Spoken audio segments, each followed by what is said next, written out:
Qual é o teste que você faz para saber se uma linha pode ir na bobina de uma máquina de costura doméstica? Faça isso, ó.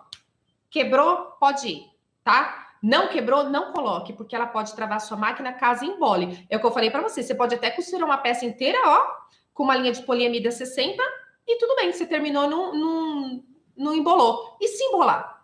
Daí você não vai conseguir tirar. E aí você vai levar para o técnico. E se travar o motor da sua máquina? Então, é melhor a gente não arriscar.